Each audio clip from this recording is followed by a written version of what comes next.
তখন লিকিং রেগে বলে, তুমি তো নিজেই আমাকে তোমার বোনের সঙ্গে পরিচয় করিয়ে দিতে এনেছিলে, এখন কি তুমি অনুভূতি হচ্ছ? কিন্তু চ্যাং অজুহাত দেখিয়ে তাকে নিয়ে যায়। তখন মিস্টার জাও তাকে দেখে বলে, ও কি চু পরিবারের আসল মেয়ে? সিসিও জাওকে দেখে ভাবে, স্বর্গীয় দেবতা এখানে মিস্টার জাও হয়ে আছে, মনে হচ্ছে সে আমাকে চিনতে পারেনি। তাহলে কি তার স্মৃতি চলে গেছে? আমাকে খোঁজ নিতে হবে। ততক্ষণে তার ভাই তাকে নিয়ে সেখান থেকে চলে যায়। তখন মিস্টার জাও লিকিংকে জিজ্ঞেস করে, তুমি কি চু পরিবারের মেয়েকে চেনো? সে বলে, অল্প কিছু। মিস্টার জাও বলে, ওর থেকে দূরে থাকাই ভালো। আর ভাবে, আমার ছোট ভাই তো সবসময়ই আমার কথা শোনে, কিন্তু ওই মেয়েটা মনে মনে ভাবছিল আমার ভাই আমাকে মারতে চাইছে। তখন লিকিং অবাক হয়ে বলে, ভাই, তুমি কি এই মেয়ের প্রতি দুর্বল হচ্ছ নাকি? আর ভাবে, ও আমার কাছ থেকে সবকিছু কেড়ে নিয়েছে, এখন আমি ওর কাছ থেকে সবকিছু কেড়ে নেব।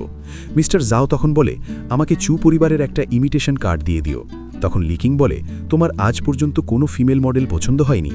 সেলিব্রিটিদেরও তুমি চোখ বন্ধ করেই রিজেক্ট করো, তাহলে এই মেয়ের ব্যাপারে এত আগ্রহ কেন? তোমার তো মেয়েদের থেকে অ্যালার্জি, তাই না? মিস্টার জাও তখন তার দিকে আর চোখে তাকায়। তখনই লিকিং তার হাতে একটা ইমিটেশন ধরিয়ে দেয় আর রাগে ফুঁসতে থাকে। এদিকে সিসি এমারাল্ড নেকলেস দেখছিল আর খুব খুশি হচ্ছিল। তখনই সুজাও এসে বলে, তোমার সাহস হলো কি করে মায়ের এমারাল্ড নেকলেস ধরার? ওটা দাদিমার স্মৃতিচিহ্ন। সিসি ভাবে, সুজাও তো একদম আমার আগের জীবনের মতোই। তখনই সুজাও তাকে মারার জন্য আগায়। সিসি তখনই সরে যায় আর তাকে লাথি দিয়ে ফেলে দেয়। সেই মুহূর্তে মা আর ভাই দৌড়ে আসে আর সিসির চিন্তা করতে থাকে। এটা দেখে সিসি অবাক হয়ে ভাবে, তারা আমার চিন্তা করছে। আর আগের কথা চিন্তা করতে থাকে, যেখানে মা আর ভাই আসার আগেই বাবা আর ইউয়ান্তু এখানে পৌঁছে যায় এবং দুজনে মিলে আমাকে অপমানিত করছিল। তারা কেউই আমার কথা বিশ্বাস করে না, কিন্তু আমি চিৎকার করে বলতে থাকি, আমি চুরি করিনি। তখন আমার মা আর ভাইও কিছু শুনছিল না। আবার দৃশ্য বর্তমানে আসে, সেখানে সুজাও তখনও নিচে বসে কাঁদতে থাকে আর সিসি ভাবতে থাকে, বাবা আর ইউয়ান্তু এসেই পড়বে এক্ষুনি। তখনই তার বাবা আর ইউয়ান্তু এসে সিসিকে বকাবকি করতে থাকে।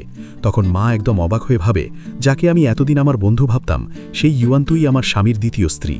ইউয়ান্তু তখন সিসিকে বলে, তোমার সাহস হলো কি করে ওকে অপমান করার? এই বলেই সে তাকে মারার জন্য যায়। তখন মা তার হাত ধরে পিছে ধাক্কা দিয়ে সরিয়ে দেয় আর বলে, তোমার সাহস হলো কি করে আমার মেয়ের গায়ে হাত লাগানোর? আর ভাবে, সুজাও সত্যিই ইউয়ান্তুর মেয়ে। ইউয়ান্তু তখন বলে, তুমি তো সবসময় সুজাওয়ের সঙ্গে ভালো ব্যবহার করতে, সিসি ওকে অপমান করছে, আমি তাই সিসিকে একটু শাসন করছিলাম। মা বলে, এই সব বাজে কথা বন্ধ করো।